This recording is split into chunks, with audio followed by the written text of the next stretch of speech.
ಒಂದು ಸ್ಕೂಲ್ ಮ್ಯಾಗಝೀನ್ಗೆ ಒಂದು ಆರ್ಟಿಕಲ್ ಬರ್ಕೊಡು ಅಂದರು. ಗಾಂಧಿ ಬಗ್ಗೆ ಬರುತ್ತೆ ಆರ್ಟಿಕಲ್, ಭಾಳ ಕೆಟ್ಟದಾಗಿ ಬರುತ್ತೆ. ಗಾಂಧಿನ ಕಟುವಾಗಿ ಟೀಕಿಸಿ ಬರುತ್ತೆ.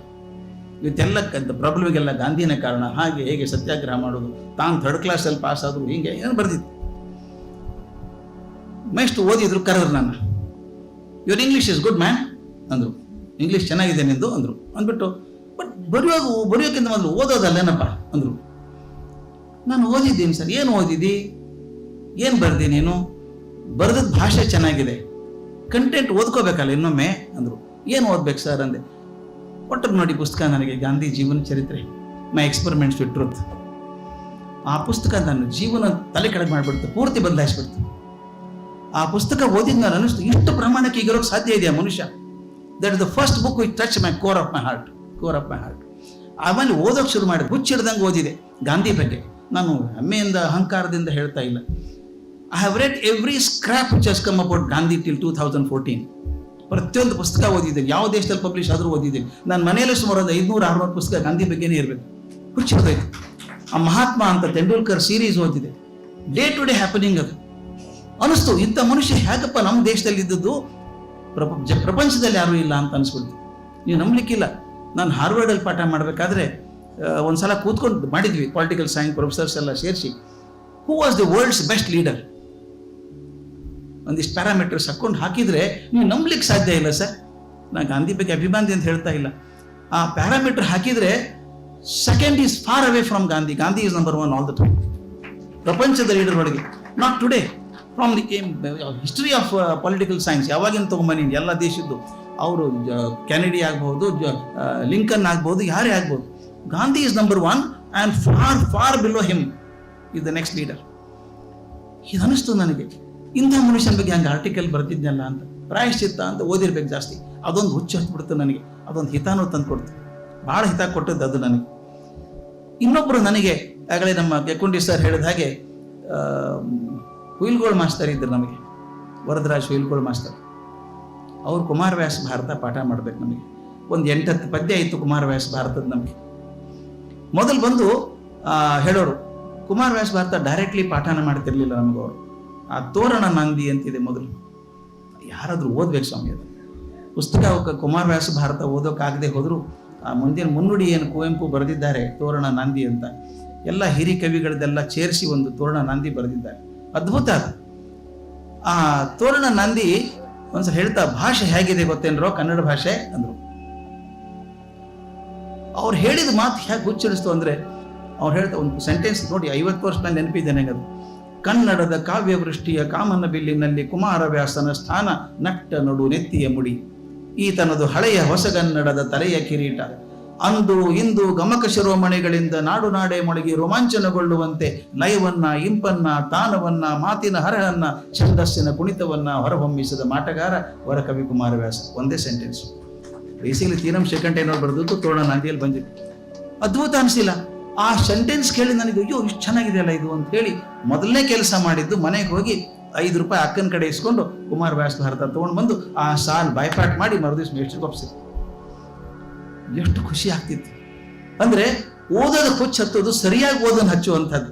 ಒಂದು ಮಾತು ನಮ್ಮ ವರದರಾಜ್ ಹುಯಿಲ್ಗೋಳ್ ಮಾಸ್ತರ್ ಹೇಳಿದ್ದು ಪೂರ್ತಿ ಬದಲಾಗ್ಬಿಡ್ತು. ಕುಮಾರವ್ಯಾಸ ಭಾರತ ಓದೋದಕ್ಕೊಂದು ಪ್ರವೇಶ ಆಯಿತು. ಮುಂದೆ ರಾಜರತ್ನಂ ನಾನು ಬೆಂಗಳೂರಿಗೆ ಹೋದಾಗ ಸಿಕ್ಕರು.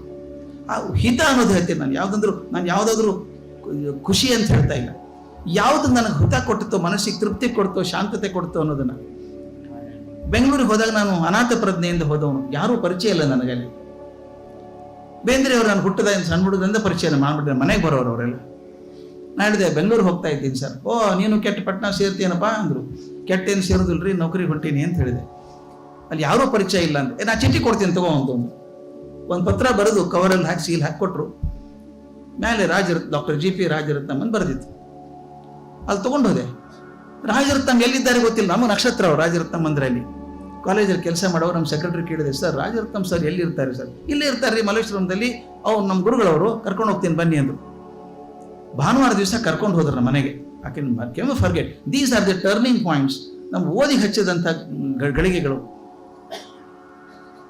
ರಾಜರತ್ನಂ ಕಡೆ ಹೋದಾಗ ಅವ್ರು ಕೇಳಿದರು, ಲೆಟರ್ ಕೊಟ್ಟೆ, ಹಿಂಗೆ ಬೇಂದ್ರೆ ಕೊಟ್ಟಿದ್ದಾರೆ ಅಂತ. ಏನು ಓದು, ಏನು ಭಾರಿ ರೆಕಮೆಂಡೇಶನ್ ತಂದಿದ್ದೀರಿ ಅಂದರು. ರೆಕಮೆಂಡೇಶನ್ ಏನಿಲ್ಲ ಸರ್, ಯಾರ್ದು ಪರಿಚಯ ಇಲ್ಲ ನನಗೆ ಕೊಟ್ಟು ನಿಮಗೆ ಅಂತ. ಇಲ್ಲ ಬರ್ತಾ ಇರಿ ಎಂದು ಅವ್ರ ಕಡೆಗೆ ಹೋದರೆ ಏನೇನು ಕಲಿಸಿದ್ರು ಅಂದರೆ ಅವಾಗೆಲ್ಲ ಮಳೆ ಜೋಡಿಸೋದು, ಪ್ರಿಂಟಿಂಗ್ ಪ್ರೆಸ್, ಅಪ್ರೂಫ್ ಮಾಡ್ಬೇಕು ನಮಗೆ ಆ ಕಾಗೆ ಕಾಲು, ಆ ಪ್ರೂಫ್ ತೋರಿಸೋರು ಹೆಂಗೆ ಪ್ರೂಫ್ ಮಾಡಬೇಕು ಅಂತ ಕಲಿಸಿದ್ರು. ಪ್ರತಿಯೊಂದು ಹೋಗಿ ಹಂಗೆ ಪ್ರೆಸ್ಟಿಗೆ ಕೊಟ್ಟು ಬರಬೇಕು, ಬೈಂಡ್ ಆಯ್ತಾ ನೋಡ್ಕೊಂಡ್ ಬರಬೇಕು, ಕವರ್ ಪೇಜ್ ಸರಿ ಆಯ್ತಾ ನೋಡ್ಕೊಂಡ್ ಬರ್ಬೇಕು, ಅದೆಲ್ಲ ಕೆಲಸ ಹಚ್ಚಿದ್ರು. ಇನ್ನೊಂದವ್ರು ಎಲ್ಲರೂ ಭಾಷಣಕ್ಕೆ ಹೋದಾಗ ಪುಸ್ತಕ ಎತ್ಕೊಂಡು ಹೋಗೋರು, ನಿಮ್ಗೆ ಗೊತ್ತಿರಬೇಕು, ರಾಜರತ್ನ ಪುಸ್ತಕ ಇಲ್ಲದೆ ಎಂದು ಹೋಗ್ತಾ ಇರಲಿಲ್ಲ. ಹೇಗೆ ಒಂದು ಚೀಲ ಹಾಕೊಂಡು ಇಷ್ಟು ಪುಸ್ತಕ ಹಾಕೊಂಡು ಹೋಗೋರು, ಅಲ್ಲಿ ಟೇಬಲ್ ಮೇಲೆ ಇಟ್ಟು ಮಾರಬೇಕು. ನಾವು ಮಾರ್ತಿದ್ದೆ ಅದನ್ನು ಹೊರಗೆ ಕೂತ್ಕೊಂಡು, ಅವ್ರು ಲೆಕ್ಚರ್ ಆಗುತ್ತೆ ಅನ್ಕೊಂಡು. ಜನ ಟೀಕೆ ಮಾಡ್ತಿದ್ರು, ಪುಸ್ತಕ ಮಾರ್ತಾರ್ರಿ ಇವರು ಪುಸ್ತಕ ವ್ಯಾಪಾರಿ ಅಂತ. ಅದ್ರ ಬಹಳ ಜನ ಗೊತ್ತಿಲ್ಲ, ತನ್ನ ಪುಸ್ತಕ ಮಾರಲೇ ಇಲ್ಲ ಅವ್ರು, ಮತ್ತೊಬ್ಬರದೇ ಮಾರೋರು. ಈಗ ಹಿಡ್ಕೊಳ್ಳೋರು, ಇದು ಚಂದ್ರಶೇಖರ್ ಕಂಬಾರ ಅನ್ನೋರು ಬರ್ದು ಹುಡುಗ, ಹೊಸ ಹುಡುಗ ಚೆನ್ನಾಗಿ ಬರ್ದಿದ್ದ, ಹೊಸ ಹುಡುಗರು ಅವಾಗೆಲ್ಲ ಚೆನ್ನಾಗಿ ಬರ್ದಿದ್ದಾರೆ ನೋಡಿ, ಇದು ಪುಸ್ತಕ ಓದಿ ಅಂತ ಪುಸ್ತಕ ಪ್ರಚಾರ ಮಾಡಿದವರು. ಅವರು ಬೌದ್ಧ ಧರ್ಮದ ಬಗ್ಗೆ, ಜೈನ ಧರ್ಮದ ಬಗ್ಗೆ ತಲಸ್ಪರ್ಶಿ ಅಧ್ಯಯನ ಮಾಡಿದವರು. ಅವ್ರು ಅನುವಾದ ಮಾಡೋದು ನೋಡಿದ್ದೆ. ನಾನೇನು ಸಹಾಯ ಮಾಡಲ್ಲ ಸರ್ ಅಂದೆ. ಮಾಡಿ ಕಲಿತೀರೇನ್ರಿ ಪಾಲಿ ಭಾಷೆ ಅಂದರು. ಕಲಿಸಿದ್ರೆ ಕಲಿತೀನಿ ಸರ್ ಅಂದೆ. ಮುಂದೆ 6 ತಿಂಗಳು ಪಾಲಿ ಭಾಷೆ ಕಲಿಸೋಕೆ ಶುರು ಮಾಡಿದ್ರು. ನಾನು ಮಾಡಿಬಿಟ್ಟು ಕೆಲವು ಅನುವಾದ ಮಾಡಿರಿ ಕತೆ, ಪಾಲಿ ಕಥೆಗಳನ್ನು ಅಂತ. ಕೆಲವು ಬುದ್ಧನ ಕಥೆಗಳನ್ನು ಅನುವಾದ ಮಾಡಿದೆ. ಒಂದು 15-20 ಮಾಡಿರಬೇಕು. ಸ್ವಲ್ಪ ತಿದ್ದೋರು, ಹಿಂಗೆ ಮಾಡಿ ಈ ಪದ ಅಲ್ಲ ಅಂಥೇಳಿ ಮಾಡಿದೊಂದು 20 ಆದಮೇಲೆ ಒಂದು ಕೆಲಸ ಮಾಡಿ ಮೇಷ್ಟ್ರೆ ಅನ್ನೋರು ನನಗೆ, ಮೇಷ್ಟ್ರೆ ಒಂದು ಸಣ್ಣ ಲೆಕ್ಚರ್ ಕೊಟ್ಬಿಡಿ, ಇಲ್ಲೇ ಒಂದು 15-20 ಜನ ಇರ್ತಾರೆ ಅಂದರು. ನಾನು ಹುಚ್ಚ ಹ್ಞೂ ಅಂದ್ಬಿಟ್ಟೆ. 15-20 ಜನ ಇರ್ತಾರೆ ಅಂದರೆ ಕಡಿಮೆ ಇರ್ತದೆ ಸಂಖ್ಯೆ ಅಂತ ಹ್ಞೂ ಅಂದ್ಬಿಟ್ಟೆ. ಬೆಳಗ್ಗೆ ಸಂಡೇ ದಿವಸ ಭಾನುವಾರ ಆಟೋದಲ್ಲಿ ಕರ್ಕೊಂಡು ಹೋದ್ರು ನಾನು NR ಕಾಲನಿಗೆ, ಗೋಖಲೆ ಇನ್ಸ್ಟಿಟ್ಯೂಟಿಗೆ. ಇದು ದೊಡ್ಡದಿರಲಿಲ್ಲ, ಗೋಖಲೆ ಇನ್ಸ್ಟಿಟ್ಯೂಟ್ ಸಣ್ಣದಿತ್ತು ಅವಾಗ. ಕಟ್ಟೆ ಮೇಲೆ ಗುಂಡಪ್ಪ ಕೂತಿದ್ರು, ಎದೆ ಹೊಡೆದೋಯ್ತಂತ. ಇಲ್ಲೇ ಕರ್ಕೊಂಬಂದ್ರಿ ಸರ್ ಅಂದೆ. ಇಲ್ಲೇ ಲೆಕ್ಚರ್ ನಿಮ್ಮದು, ಇವತ್ತು ಅದೊಂದು ಸಾಹಿತ್ಯ ಗೋಷ್ಠಿ ಮೀಟಿಂಗ್ ಇದೆ, ನಿಮ್ಮ ಲೆಕ್ಚರ್ ಆದ್ಮೇಲೆ ಅವ್ರು ಗೋಷ್ಠಿ ಮಾಡ್ಕೋತಾರೆ ಮಾತಾಡಿ ಅಂದರು. ಇವ್ರು ಇರ್ತಾರಾ ಅಂತ ಕೇಳಿದೆ. ಇರ್ತಾರೆ ಅಂದ್ರೇನ್ರಿ, ಅವರೇ ಅಧ್ಯಕ್ಷರಲ್ವಾ ಅಂದ್ರು. ಎದೆ ಹೊಡೆದು ಚೂರ. ಅಲ್ಲ, ಗುಂಡಪ್ಪನವ್ರು ಮಾತಾಡೋ ಧೈರ್ಯನ ನಮ್ದೆಲ್ಲ, ನಮಗೆಲ್ಲ ಸಿಂಹ. ನಿಮ್ಮದು ಇನ್ನೊಂದು ಹೇಳ್ಬಿಡ್ಬೇಕು, ನಾವು ಗುಂಡಪ್ಪನವ್ರ ಬಗ್ಗೆ ಹೇಳ್ಬೇಕಾದ್ರೆ ಅದು ಸಿಂಹ ಇದ್ದಂಗೆ, ಧ್ವನಿನೂ ಜೋರು, ಪಿಸು ಮಾತಂತ ಇಲ್ಲೇ ಇಲ್ಲ. ಇಲ್ಲಿ ಮಾತಾಡ್ದಲ್ಲಿ ಕೇಳಿಸ್ಬೇಕು ಏನೋ ಒಂದು ಧ್ವನಿ, ಆದ್ರೆ ಮನಸ್ಸು ಅಷ್ಟೇ ಮೃದು. ಆಮೇಲೆ ಒಳಗೆ ಹೋದ್ವಿ. ಅವ್ರು ಹೇಳ್ದಂಗೆ 15 ಜನ ಇದ್ರು, ಒಬ್ಬರೊಬ್ರು ಬರ್ತಾ ಇದ್ರು. ಗೋಕಾಕರು ಬಂದರು, VC ಬಂದರು, ಮಾಸ್ತಿ ಬಂದರು, ಸಾಕಲ್ಲ. ನಾನು ರಾಜರತ್ನ ಮೂಲೆ ಕರ್ಕೊಂಡು ಹೋಗಿ, ನಾನು ಕೊಲ್ಲೋದಕ್ಕೆ ರಾಜಾಜಿನಗರ ಚೆನ್ನಾಗಿತ್ತಲ್ಲ ಸರ್, ಇಲ್ಲೇ ಕರ್ಕೊಂಡ್ಬಂದ್ರಿ ಅಂತ ಹೇಳಿದೆ. ಅವ್ರು ಭಾಳ ಚಂದ ಹೇಳಿದ್ರು, ಅದು ಹೇಳೋಕ್ಕಾಗಲ್ಲ ಎಲ್ಲ ಕಡೆ. ನೋಡಿ, ಏನೋ ಓದ್ಕೊಂಡು ಬಂದಿದ್ದೀರಿ, ತಯಾರು ಮಾಡ್ಕೊಂಡು ಬಂದಿದ್ದೀರಿ, ಮುಂದೆ ಕೊಡ್ತೇವ್ರಲ್ಲ ಕತ್ತೆಗಳು ಅಂದ್ಕೊಂಡು ಹೇಳ್ತಾ ಇರಿ ಅಂದರು. ಹಂಗೆ ಅನ್ನೋಕ್ಕಾಗತ್ತ, ಹೇಳ್ತಾ ಇರಿ ಅಂದರು. ಎದೆ ನಡ್ಕ ಬಂತು ಸ್ವಲ್ಪ, ಶುರು ಥಂಡಿ ಚಳಿ ಆಗ್ಬಿಡ್ತು. ಒಂದ್ಸಲ ಕತೆ ಶುರು ಆಯ್ತಾ, ಪಾಲಿ ಕತೆ ಅನುವಾದ ಮಾಡಿದ್ದು ತುಂಬ ಚೆನ್ನಾಗಿತ್ತು. ಮುಂದೆ 40 ನಿಮಿಷ ಮಾತಾಡಿದೆ, ಮುಗಿಸಿದೆ. ಮುಗಿಸಿದ ತಕ್ಷಣ ಭಯ ಆಯಿತು, ಏನಂತ ನೋಡಬೇಕು ಅಂತ. ಮಾಸ್ತಿ ಅವಾಗೇನೋ 80 ವರ್ಷ, ಪುಟ್ಟ ನಡೀತಾರೆ, ಅವ್ರು ನೋಡಿದವರು ಪಟ ಬಂದರು, ಭುಜ ಹಿಡ್ಕೊಂಡ್ರು. ಮೇಷ್ಟ್ರೆ, ಅದು ನೀವು ಅಂಗುಲಿಮಾಲ್ ಕತೆ ಎಷ್ಟು ಚೆನ್ನಾಗಿದೆ ನೋಡ್ರಿ, ಅದು ನಾವು ಕನ್ನಡದಲ್ಲಿ ಕೆಡಿಸ್ಬಿಟ್ಟಿದ್ದೀವಿ, ಅದನ್ನು ಅದು ಬರ್ಕೊಡ್ರಿ ನನಗೆ, ನಾನು ಪಬ್ಲಿಷ್ ಮಾಡ್ತೀನಿ ಅದನ್ನು ಜೀವನದಲ್ಲಿ ಅಂದರು. ನನಗೇನು ನೊಬೆಲ್ ಪ್ರೈಸ್ ಸಿಕ್ಕಂಗಾಯ್ತು. ಮಾಸ್ತಿ ಅಂತವ್ರು ಚೆನ್ನಾಗಿದೆ ಅಂದರೆ ಸಾಕಲ್ಲ. DVG ಬಂದರು, ಬೆನ್ ಮೇಲೆ ರಪ್ಪ ಅಂತ ಹೊಡೆದ್ರು, ಬೇಷ್ ಭಾಳ ಚೆನ್ನಾಗಿತ್ತು ಅಂದರು. ಒಂದು DVG ಒಂದು ಮಾಸ್ತಿ ಹೇಳಿದರೆ ಸಾಕು ಅನ್ಸ್ಬಿಡ್ತು. ಆಗ ಮಾಸ್ತಿ ಮನೆಗೆ ಕರ್ಕೊಂಡು ಹೋದ್ರು. ನಾನು ನೆನೆಸ್ಕೋಬೇಕಾದ್ರೆ ಮನೆಗೆ ಕರ್ಕೊಂಡು ಹೋಗಿ ಜೀವನಕ್ಕೆ 1-2 ಲೇಖನ ಬರೆಸಿದ್ರು ನನ್ನ ಕಡೆಯಿಂದ. ಬರೆಸ್ಬಿಟ್ಟು ಅಂತ ಹೇಳಿದರು, ಮೇಷ್ಟ್ರೆ ನೀವು 1 ಸಾಲು ಬರೀಬೇಕಾದ್ರೆ 1000 ಸಾಲು ಓದಬೇಕು. 1000 ಸಾಲು ಓದಿದ್ರೆ 1 ಸಾಲು ಬರೆಯೋ ಶಕ್ತಿ ಬರುತ್ತೆ ನಿಮಗೆ. ತಮ್ಮ ಮನೆಯಿಂದ ಪುಸ್ತಕ ಕೊಡೋರು ಸರ್, ಇಂಥ ಪುಸ್ತಕ. ನಾನು ಇವತ್ತು ಹೇಳ್ತೀನಿ ಪ್ರಾಮಾಣಿಕವಾಗಿ, ಅತ್ಯಂತ ಪ್ರಾಮಾಣಿಕ ಜೀವನ ಚರಿತ್ರೆ ಅಂದರೆ ನನಗೆ ಗಾಂಧಿದೆ, ಮೈ ಎಕ್ಸ್ಪೆರಿಮೆಂಟ್ಸ್ ವಿತ್ ಟ್ರುತ್. ಅದ ನಂತರ ನಾನು ಏನಾದರೂ ಲಿಸ್ಟ್ ಮಾಡೋದಾದರೆ ಮಾಸ್ತಿಯವರ ಭಾವ ಅಂತ ಪುಸ್ತಕ, ಅದು most honest biography of any person. ಅದೆಲ್ಲ ಕೊಟ್ಟರು, ಓದಬೇಕು. ಎಷ್ಟು ಓದಿಸ್ಬೇಕು ಅಂದರೆ ಅವರು ನನಗೆ ಬರೆಯೋದು ಕಲಿಸ್ಕೊಟ್ರು ಸರ್. ಅವರು ನನಗೆ ಹಿತ ಅಂದರೆ ಹೇಗೆ ಬರೀಬೇಕು ಅಂತ ಒಂದು ಲೇಖನ ಬರೆದು ಕೊಟ್ಟೆ, ಪಬ್ಲಿಷ್ ಮಾಡಿದರು. ಮರುವಾರ ಕರೆದ್ರು, ಬನ್ನಿ ಕೂತ್ಕೊಳ್ಳಿ ಮೇಷ್ಟ್ರೆ ಅಂದರು. ಕೂತ್ಕೊಂಡ್ಬಿಟ್ಟು, ನೀವು ಲೇಖನ ಬರೆದ್ರಲ್ಲ, ಯಾರಿಗೆ ಕೊಟ್ರಿ, ಯಾರಿಗೆ ಬರೆದ್ರಿ ಅಂತ ಕೇಳಿದ್ರು. ನೀವೇ ಕೇಳಿದ್ರಲ್ಲ ಸರ್ ಅಂದೆ. ನಾ ಕೇಳಿದೆ, ಬಟ್ ಯಾರು ಓದ್ತಾರೆ ಇದನ್ನು? ನನಗೆ ಗೊತ್ತಿಲ್ಲ ಸರ್ ಅಂದೆ. ಹಂಗೆ ಮಾಡಬಾರ್ದು, ಬರೆಯೋನಿಗೆ ಯಾರು ಓದ್ತಾರೆ ಅಂತ ಕಲ್ಪನೆ ಇರಬೇಕು. ಎಷ್ಟು ಚಂದ, ಯಾರು ಓದ್ತಾರೆ ಅಂತ ಕಲ್ಪನೆ ಇರಬೇಕು. ಇಷ್ಟು ಕ್ಲಿಯರಾಗಿ ಇವತ್ತಿಗೂ ನನ್ನ ಮನಸ್ಸು ಸ್ಪಷ್ಟ ಇದೆ ಅಂದರೆ ಅವ್ರು ಹೇಳಿದರು, ನೋಡಿ ಪ್ರಪಂಚದಲ್ಲಿ ಒಂದು 5% ಜನ ಪಂಡಿತರು ಇರ್ತಾರೆ, 95% ಇನ್ನೋಸೆಂಟ್ ಜನ ಇರ್ತಾರೆ, ಮುಗ್ಧರು ಇರ್ತಾರೆ. ಅವ್ರು ಓದೋಕ್ಕೆ ಬರುತ್ತೆ ಅಷ್ಟೇ. ಕಲ್ಪನೆ ಮಾಡ್ಕೊಳ್ಳಿ, ಅವ್ರು ಹೆಂಗಸಿದ್ದಾಳೆ, ಆಕೆ ಓದೋದಕ್ಕೆ ಬರೋದಕ್ಕೆ ಬರುತ್ತೆ, ಹೆಚ್ಚಿಗೆ ತಲೆಗೆ ಹೋಗಲ್ಲ. ಆಕೆಗೂ ಅರ್ಥ ಆಗೋಂಗೆ ಬರಿಬೇಕು ನೀವು. ಆಕೆಗೆ ಅರ್ಥ ಆದರೆ ಪಂಡಿತರಿಗೆ ಖಂಡಿತ ಅರ್ಥ ಆಗುತ್ತೆ, ಆದರೆ ಪಂಡಿತರಿಗೆ ಮಾತ್ರ ಅರ್ಥ ಆದರೆ 95% ಜನಕ್ಕೆ ಅರ್ಥ ಆಗಲ್ಲ. ನೀವೇನು ಬರಿತೀರೋ ಇನ್ನೂ ಸುಲಭ ಮಾಡ್ಬೋದಾ ನೋಡಿ,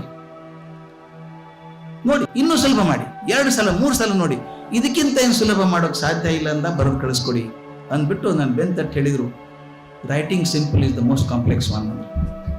ಎಷ್ಟು ಚಂದ. ಸುಲಭವಾಗಿ ಬರೆಯೋದು ಬಹಳ ಕಷ್ಟ. ಸುಲಭವಾಗಿ ಸಿಂಪಲ್ ಎಲ್ಲರಿಗೂ ಅರ್ಥ ಆಗುವಂಗೆ ಬರೆಯೋದು ಬಹಳ ಕಷ್ಟ. ಅದು ಇವತ್ತಿಗೂ ನಾನು ಕಾಡುತ್ತೆ. ಏನೇ ಬರೆದ್ರು ಕೂಡ ಅರ್ಥ ಆಗತ್ತಾ, ಕಾಮನ್ ಮ್ಯಾನ್ಗೆ ಅರ್ಥ ಆಗತ್ತಾ ಇದು ಅಂತ ಆ ಕಲಿಸಿದ್ದು ಆ ಬರಹ ಕೊಡೋರು. ಮಾಸ್ತಿಯವ್ರ ಬರಹದಷ್ಟು ಸುಲಭವಾಗಿ ಬರುವ ಎಲ್ಲ ಸಿಗ್ತದ ಸರ್ ನಿಮಗೆ? ಅತ್ಯಂತ ಸುಲಭ ಅವ್ರ ಭಾಷೆ, ಯಾವುದು ಹೆವಿ ಲ್ಯಾಂಗ್ವೇಜ್ ವರ್ಡೇ ಇಲ್ಲ ಅವ್ರ ಕಡೆ ಅಂತ ಪದ ಬರೆಯೋದು. ಅವರಿಂದ ಕಲ್ಕೋಬೇಕಾಯ್ತು. ನಾನು 9ನೇ ಕ್ಲಾಸ್ ಇದ್ದಾಗ ನಮ್ಮ ಅಜ್ಜ, ನಾನು ಗುರುಕುಲಕ್ಕೆ ಹೋದವನು ಒಂದು 6 ವರ್ಷ. ಗುರುಮುಖೇನ ಉಪನಿಷತ್ ಪಾಠ ಆಗಲಿ ನಮ್ಮ ಅಜ್ಜ ಕಳಿಸಿದ. ನಾನು ಕಲ್ಕೊಂಡೆ. ಒಂದಿಷ್ಟು ಮಂತ್ರಗಳು, ಸ್ತೋತ್ರಗಳು, ಉಪನಿಷತ್ ಪಾಠ ಆಯಿತು. ನಮಗೆ ಅಜ್ಜನ ಕತೆ, ಪುರಾಣದ ಕಥೆಗಳು ತುಂಬ ಬರೋದು. ಕರ್ಮವೀರ ಅಂತ ಮ್ಯಾಗ್ಝಿನ್, ಉಳಿದದ್ದು ಯಾವುದು ವೀಕಲಿ ಇರಲಿಲ್ಲ ಅವಾಗಿನ, ಸುಧಾ ಶುರು ಆಗಿರಲಿಲ್ಲ. ಐ ಆಮ್ ಟಾಕಿಂಗ್ ಆಫ್ 63, 64 ಆ ಕಾಲಕ್ಕೆ. ಕರ್ಮವೀರ ಒಂದೇ ಬರೋದು ವೀಕ್ಲಿ ಮ್ಯಾಗ್ಝಿನ್ ಅವಾಗ. ಅಲ್ಲಿ ಒಂದ್ಸಲ ಅದೇ ಪಕ್ಕದ ಮನೆಯವ್ರದೇ, ನಮ್ದು ಯಾವುದೂ ಇಲ್ಲ ಅವ್ರಿಗೆ.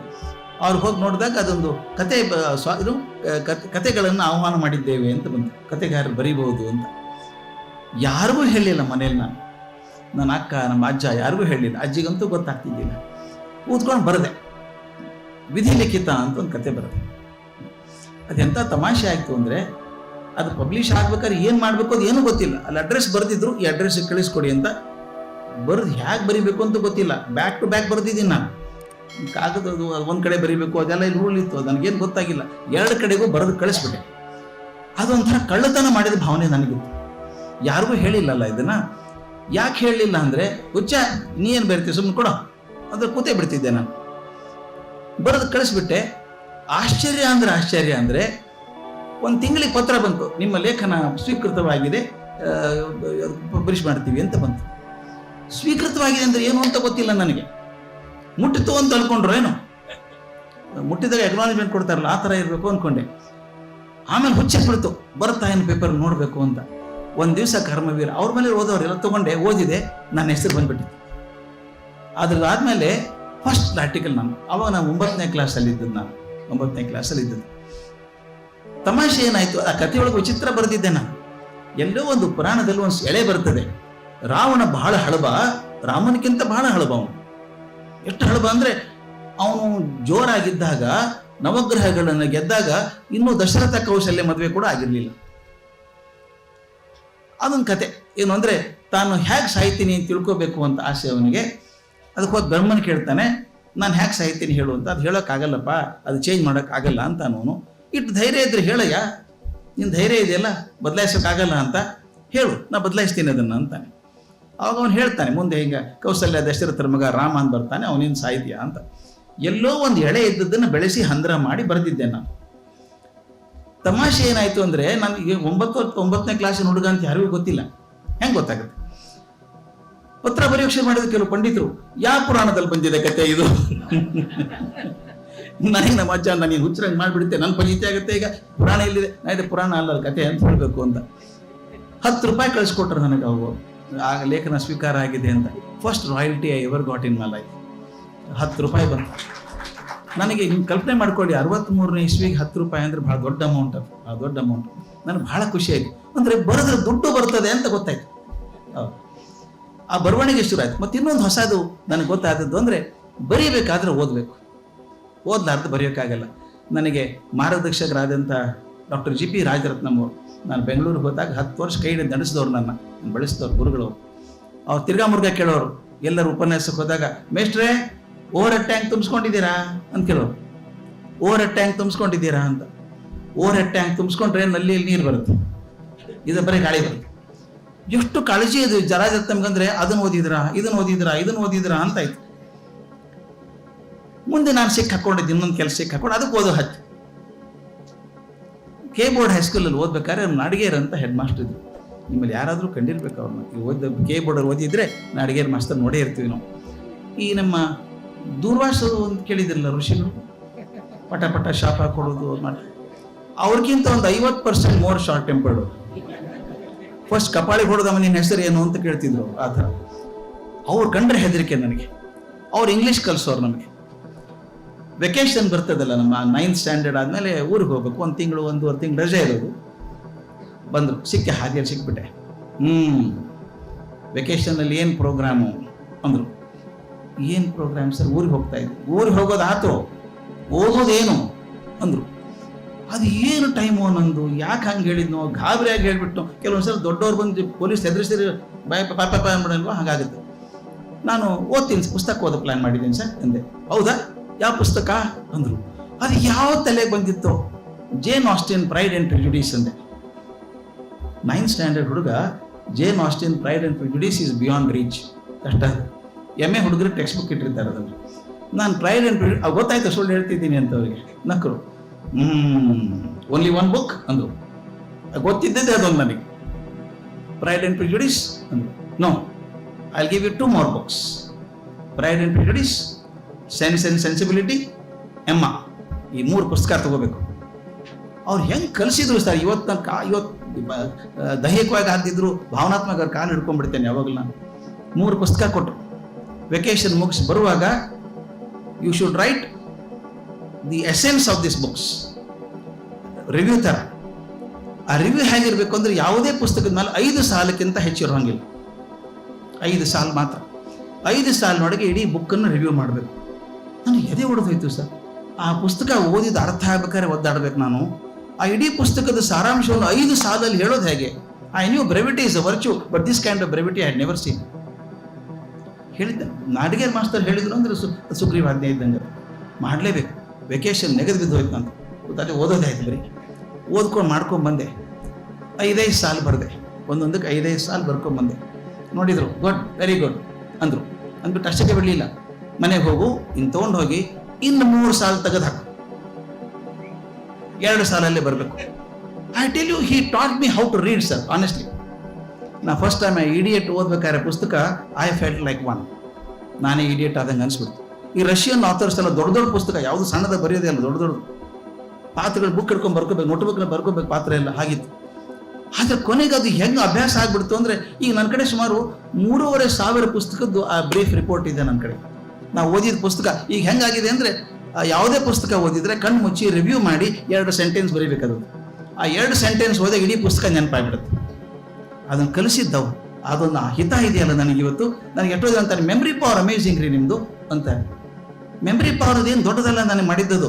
ಇಡೀ ಪುಸ್ತಕ, ಇಡಿಯಟ್ ಪುಸ್ತಕ ಆಗಲಿ, ಸೋಲ್ಜೆನಿಟ್ಸಿನ್ ಪುಸ್ತಕ ಆಗಲಿ, ದಿ ಕ್ಯಾನ್ಸರ್ ವಾರ್ಡ್ ಅಂತ ಪುಸ್ತಕ ಓದಿದರೆ ಇಡೀ ಪುಸ್ತಕವನ್ನು 2 ಸಾಲಲ್ಲಿ ಹಿಡ್ಕೊಂಡು ಬೇಕು. ಅದು ಕಲಿಸೋದಂದ್ರೆ ಇದೆಯಲ್ಲ, ಗ್ರಹಿಸಬೇಕು ಅಂದರೆ ಅದನ್ನು ಕಲಿಸ್ಬಿಟ್ರು ಮಾಸ್ಟರ್ನಾಗೆ.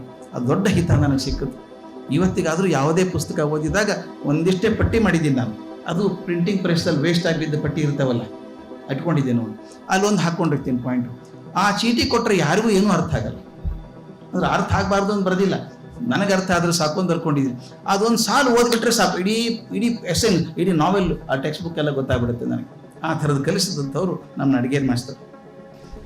ಇನ್ನೊಬ್ಬರು ನನ್ನ ಮೇಲೆ ಬಹುದೊಡ್ಡ ಪರಿಣಾಮ ಮಾಡಿದವರು ನನ್ನ ಜೀವನದಲ್ಲಿ ಅಂದರೆ, ನನ್ನ ಪ್ರಕಾರ ಹಿಮಾಲಯ ಅವರು. ನನ್ನ ಪ್ರಕಾರ ಹಿಮಾಲಯ DVG ಅವ್ರ ಜೊತೆ 3 ವರ್ಷ ಬದುಕುವಂಥ ಭಾಗ್ಯ ನಂದಾಗಿತ್ತು. ಅವರಷ್ಟು ತನ್ಮಯತೆಯಿಂದ ಓದಿದವ್ರನ್ನ, ಪಾಠ ಮಾಡಿದವ್ರು ನಾನು ಕಾಣಲಿಲ್ಲ ಸರ್. ವಯಸ್ಸಾಗಿತ್ತು, ಆರೋಗ್ಯ ಸರಿ ಇರಲಿಲ್ಲ. ಆದರೂ ಆ ಗೋಖಲೆ ಕಟ್ಟೆ ಇತ್ತು, ಕಟ್ಟೆ ಮೇಲೆ ಕಾಲು ಕೆಳಗಿಡು ಕೂತ್ಕೊಳ್ಳೋರು. ಅವ್ರ ಬರಹ ನೀವು ನೋಡಿದ್ದೀರಿ. ಒಂದು ಜೀವನ ಧರ್ಮ ಯೋಗ ಸಾಕು ಓದೋದಕ್ಕೆ. ಭಗವದ್ಗೀತೆ ಅರ್ಥ ಆಗೋಲ್ಲ ಅಂದವ್ರು ಜೀವನ ಧರ್ಮ ಓದಿದ್ರೆ ಖಂಡಿತ ಚೆನ್ನಾಗಿರುತ್ತೆ.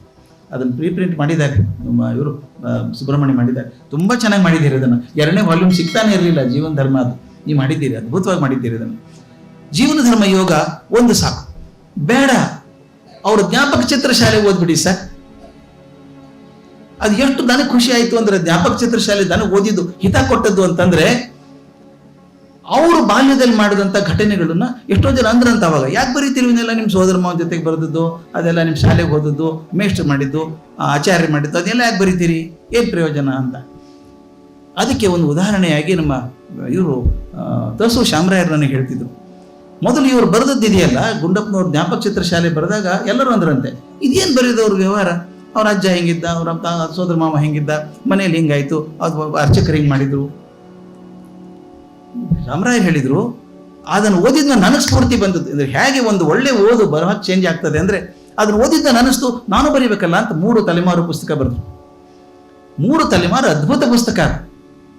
ಆ ಪುಸ್ತಕ ನನಗೆ ಕೊಟ್ಟರು, ಮೇಷ್ಟ್ರೆ ಓದಿ ಹೇಳಿ ಅಭಿಪ್ರಾಯ ಅಂತ. ಮರುದಿವ್ಸ ಹೇಳಿದೆ ಭಾಳ ಚೆನ್ನಾಗಿದೆ ಸರ್ ಪುಸ್ತಕ ಅಂದೆ. ಏನು ಚೆನ್ನಾಗಿದೆಯೇನಪ್ಪ, ನಾನು ನೋಡಿದ್ದನ್ನೇ ಬರೆದಿದ್ದೀನಿ, ಕೇಳಿದ್ದನ್ನೇ ಬರೆದಿದ್ದೀನಿ ಅಂದರು. ಯಾಕೆ ಚೆನ್ನಾಗಿದೆ ಅಂದರೆ ನೀವು ನೋಡಿದ್ದು ಕೇಳಿದ್ದನ್ನು ನಾವು ಕೇಳಲಿಲ್ಲಲ್ಲ, ಓದಲಿಲ್ಲಲ್ಲ.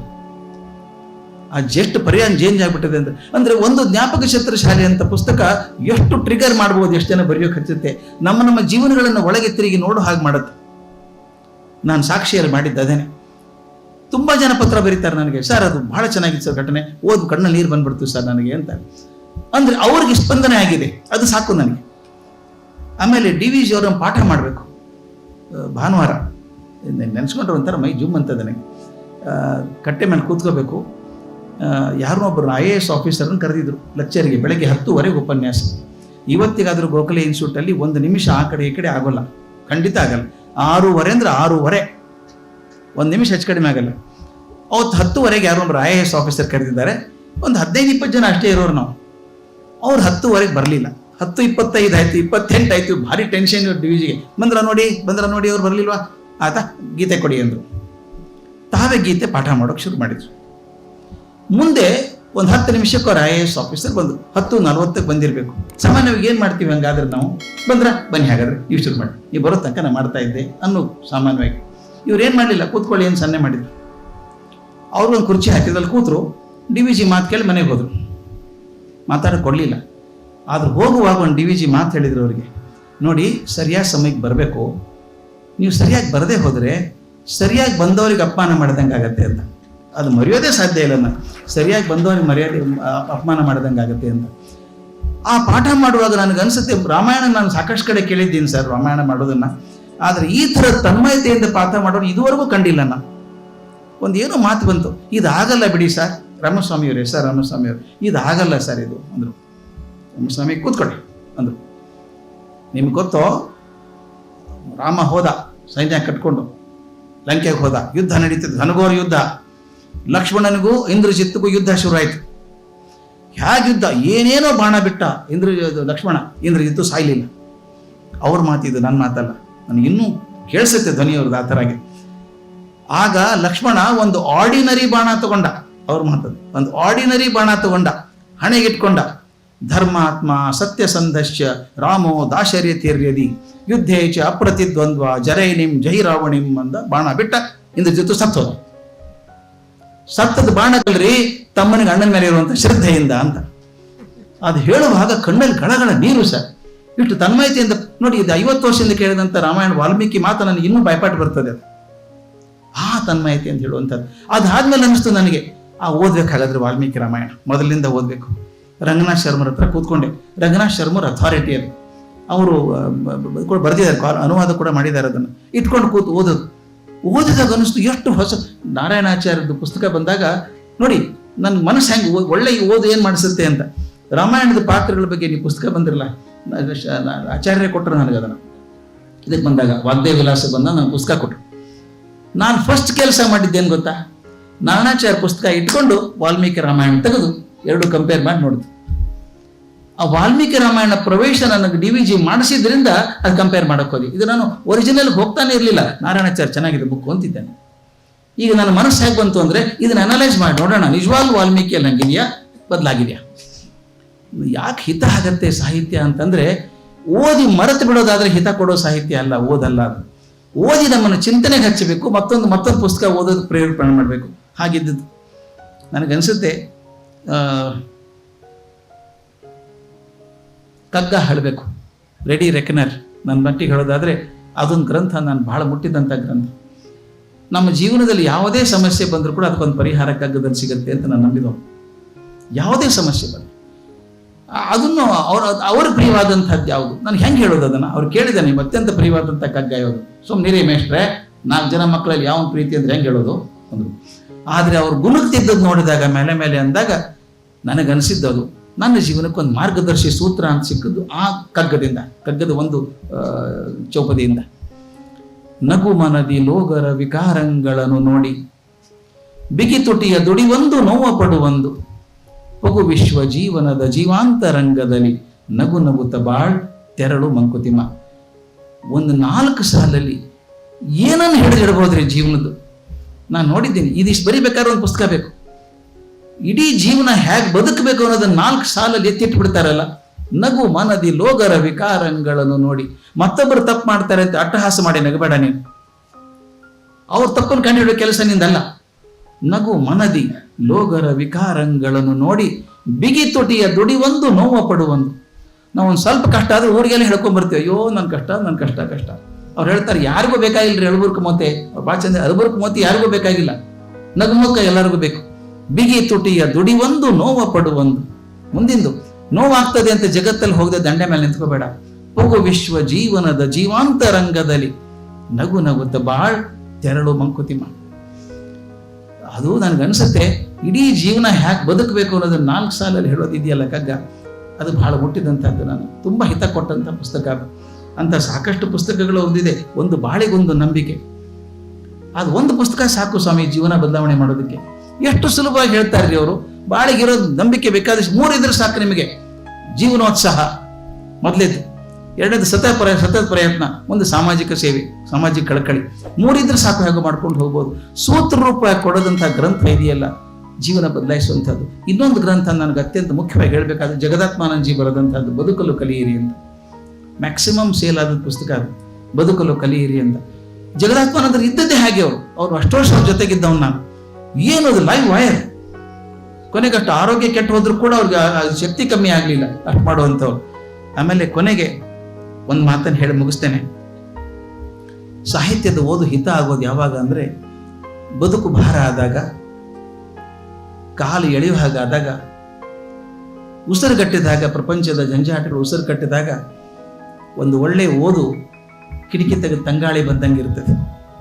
ಅದಕ್ಕೆ ಹೇಳ್ತಾರೆ ಆನಂದವರ್ಧನ ಅನ್ನೋ ಒಂದು ಭಾಳ ಚಂದ ಹೇಳ್ತಾನೆ, ಕವಿವರ್ಣಿತ ವಿಷಯಗಳಲ್ಲಿ ತನ್ಮಯನಾಗುವ ಯೋಗ್ಯತೆ ಯಾರಿಗುಂಟೋ ಅವನೇ ಸಹೃದಯ ಅಂತ. ಕವಿ ಬರೆದಿದ್ದಾನಲ್ಲ, ಅದನ್ನು ತನ್ಮಯತೆಯಿಂದ ಓದುವಂಥವನಿದ್ದಾನಲ್ಲ ಅವನೇ ಸಹೃದಯ. ನಾವು ಸಹೃದಯರಾಗಬೇಕು, ಒಳ್ಳೆ ಪುಸ್ತಕ ಆರಿಸ್ಕೋಬೇಕು. ಹೇಳ್ತಾರೆ ಓದುಗ ಮತ್ತು ಬರಹಗಾರ ಇಬ್ರು ಒಂದೇ ವೀಣೆಯ 2 ತಂತಿ ಇದ್ದ ಹಾಗೆ.